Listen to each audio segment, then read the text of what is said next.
Hello, and welcome to Healing from the Mess with Lizzie. In this podcast, I will be sharing stories about my childhood, my teenage years, early adulthood, even my life now. It won't be a smooth conversation or even in chronological order, but I hope you will stick with me while I start to heal from the trauma that was caused in my life by a mother who forgot how to love me.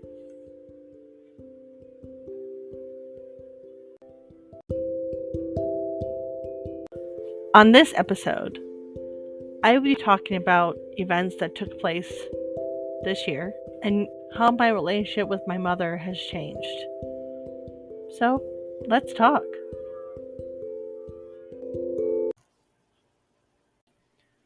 In March of this year, I was listening to Jeanette McCurdy's book, I'm Glad My Mom Died.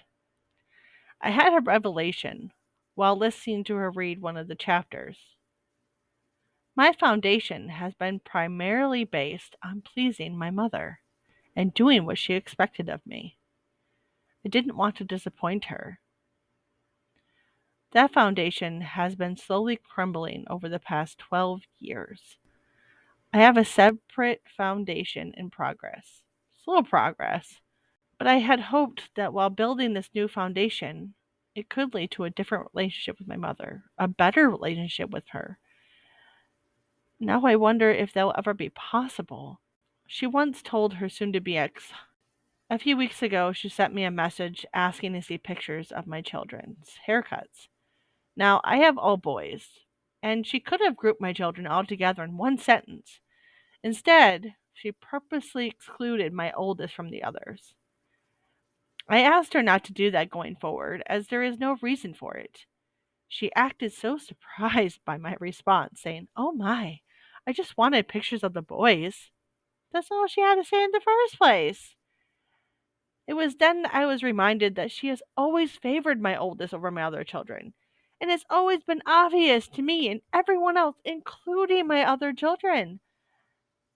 I made sure to let her know a couple of years ago that her behavior was not okay and she needed to include my other children, not just the oldest. If she does something for the oldest, she has to do it for my other children. That is the rule. That was a boundary I set. I feel so proud of myself for saying up to her. It's rare that I feel brave enough to do so.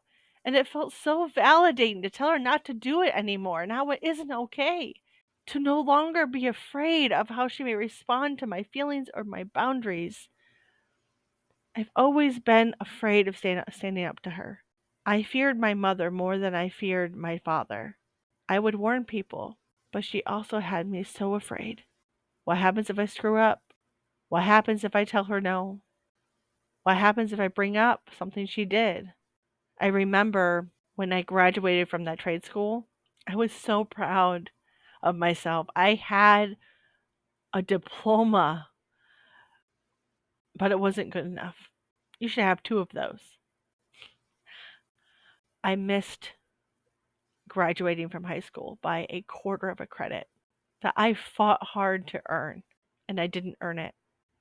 And instead of helping me, encouraging me to try again, she let me fail. She let me give up on myself. And when I finally did something I was proud of, earning a diploma from a trade school, it wasn't enough because you should have 2 of those. It's funny, I'm crying. I guess it still bothers me to this day.